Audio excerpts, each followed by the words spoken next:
Ladies and gentlemen, Traveling Arena, what's going on? Your man Joe P. Spidey here. And have you thought about cruising? But unfortunately, it's hurricane season. Hey, it's not all doom and gloom. Keep in mind, the world is more than just the Caribbean to cruise at. I mean, do what I do. Go somewhere else. Go to Alaska. Go to Canada. Yeah, it's not sunshine and bikinis, but you know what? Despite all that, you still have a good time. I mean, you see a lot of wildlife up there, good food, good people. Like just recently, I'm just getting back from an Alaskan cruise. I had stops in Juneau, Skagway. Unfortunately, we skipped Ketchikan, but we had a short stay in Victoria, Canada. Had a great time, good food.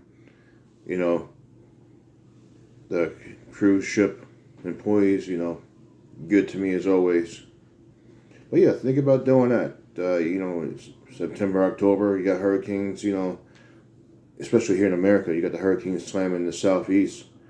You know, just take the wife and kids, go up to Alaska, take an Alaskan cruise.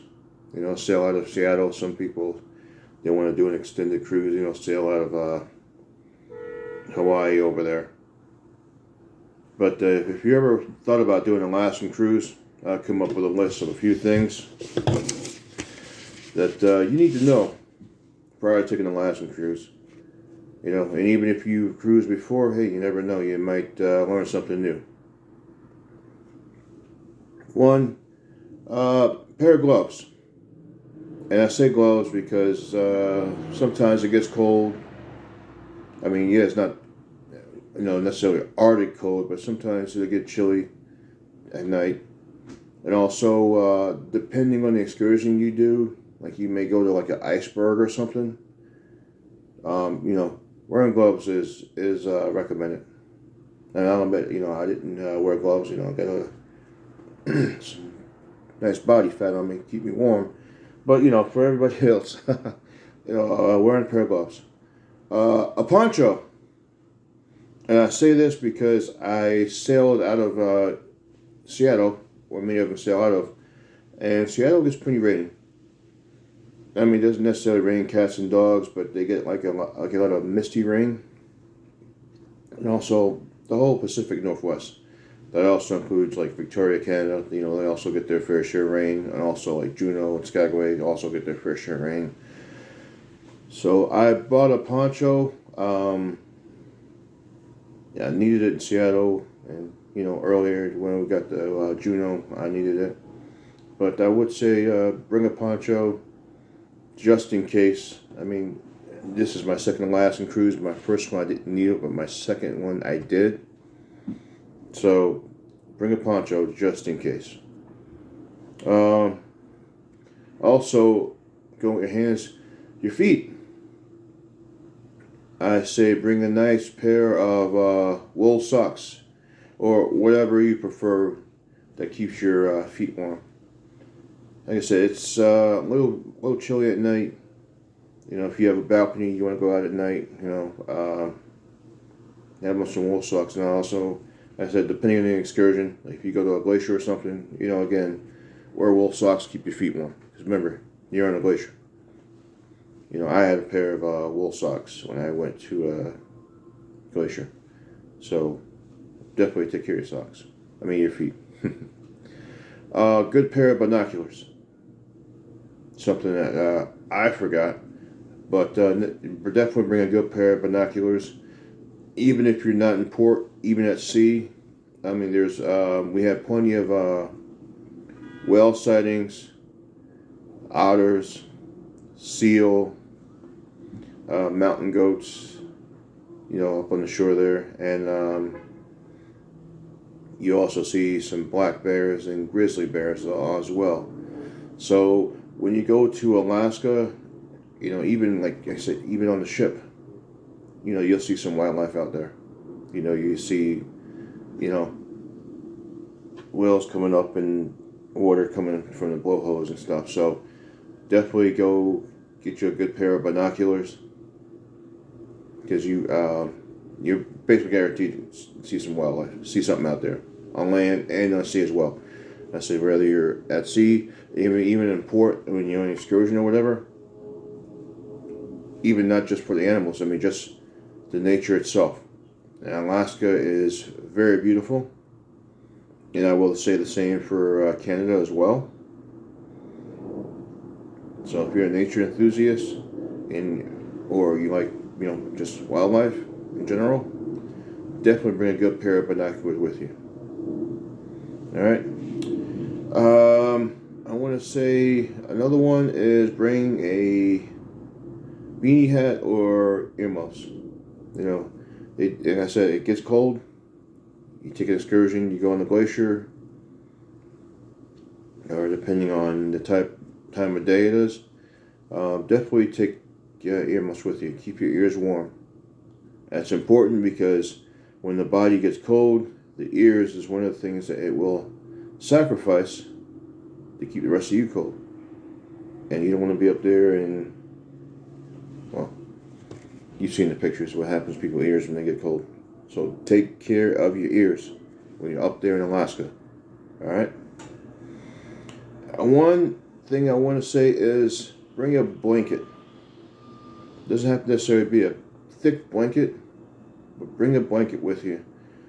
A lot of times if you're on your balcony, or even if you're, topside at the Lido deck on a ship, especially at night, you want to see the Aurora Borealis or whatever, or even just to hang out, bring a nice blanket with you to snuggle up with. A blanket's something that the cruise ship's not going to provide, so, obviously bring your own. But, yeah, definitely bring a blanket. I said you're on your balcony, you got your coffee early in the morning or, late at night, and even during the day, it gets kind of chilly, So definitely bring a blanket, something to snuggle up in, and you'll be fine. Another one, proper footwear. Now, keep in mind you're going to Alaska, and depending on what you're doing, where you're going, you're not always going to be on pavement. Like I said, if you're on a glacier, obviously you don't want to be wearing no sneakers. Nothing with a flat surface.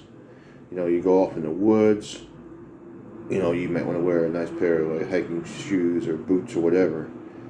So even if you don't go on excursion, still you just walking around in Alaska, you're not necessarily going to be on city streets. So bring proper footwear. Like I said, bring a nice pair of, boots with you, or shoes, whichever you prefer. Keep in mind if you go on like a glacier, you might want to wear something with like spikes on it so you don't slip and fall, so that you have good footing. I know you can get like a pair of spikes and put around like your sneakers. Say if you're wearing sneakers, you can get a pair of spikes, probably from a good sports store. And when you go out there, put them, on your sneakers just before you walk around. With proper footwear, is suggested and encouraged. You don't want to be walking around in the woods and, because you're wearing sneakers, you slip on a wet piece of wood or whatever. So definitely proper footwear. If you're not already wearing it, just bring an extra pair of boots and sneakers, like I said, whichever you prefer. Just in case you're going off the off-beaten path. And also look at the excursion that you're going on. If you're going to take an ATV, obviously you're going out in the woods and stuff. So proper footwear definitely is recommended. Another one, depending on you, I would say a good pair of long johns for your legs and also your top as well. I mean, I'm a big guy, I'm over 300 pounds, but even I had to wear, long johns when I went you know, on a helicopter tour landing on the glacier, you know, I wore long johns just to keep me warm. I mean, yeah, I wore this, I had my sweat jacket and everything, but also I had a pair of long johns, you know, under my pants, under my shirt as well. So, depending on your tolerance to cold, a good pair of long johns is recommended. All right. Also, lip balm. Why lip balm? Well, it gets cold up there, and you don't want to be walking around with some ashy lips. So definitely get some lip balm. I mean, you can sit there and lick your lips all day, but it still is cold, and it's just gonna get all ashy all over again. So lip balm for your lips, all right? And another thing, when it comes down to an Alaskan cruise, is I recommend you do the research as far as the ports that you're stopping to, and also the length as well. You know, for example, some cruise lines will stop in Ketchikan, but it'll stop in Victoria, but they'll be in Victoria for like from 8 late evening until midnight. That's like 4 hours. You know, do you really want to spend just 4 hours in Canada? I mean, plus if you've never been, you know, just 4 hours in Canada. You know, of course, they have to stop at a foreign port before coming back to the United States. But if that's okay with you, that's you. But also, some cruise lines will skip Ketchikan, but they'll be in Victoria, Canada, you know, from like maybe like 8 a.m. to 6 o'clock p.m. You know, you're basically giving you all day. So do the research, look into your itinerary. You know, if you're okay with going to Ketchikan but having a short stop in Victoria, or if you're okay with skipping Ketchikan altogether but having a long day in Victoria, you know, keep that in mind. And another thing about Alaska, the capital, the current capital is Juneau. However, it used to be Sitka. And not all itineraries will include, you know, Juneau and Sitka. You know, it's, from what I've seen, it'll have one or the other. So that's another thing to keep in mind. You know, look at your itinerary. Look at the cruise ports you're going to, that you would like to go to, or revisit if you've gone already. And also debate whether or not you want a longer stay in beautiful Victoria, Canada, or a shorter stay in beautiful Victoria, Canada. Alright? So those are the things to consider. You know, to keep in mind if you ever want to do an Alaskan cruise. Like I said, during hurricane season is a perfect time. You know, you don't have to worry about hurricanes and stuff. You know, I mean, Alaska and Canada gets a fair share of like storms. You know, mostly, you know, around that area, heavy wind and rains. But nothing like hurricane like, you know, like you would experience in like Florida and Alabama and stuff like that. Alright. So I definitely recommend it. If you've never been to Alaska, go ahead and go. Even if you've gone before, hey, go back. Different every time. Just a few things to consider if you think about booking an Alaskan cruise, and more importantly, when. You know, hurricane season, perfect time to do it. You know, you don't have to worry about booking a cruise and then all of a sudden, oh, cruise canceled. Why? So we got a big old hurricane, you know, category 5 hurricane coming this way. Now you don't got to worry about that there. Alright? Share, like, subscribe. I said, wouldn't be here without you. Please like the video. Just give me a free like. That's all I'm asking. Just a like. It's free. I'll see you in the next video. Spider out.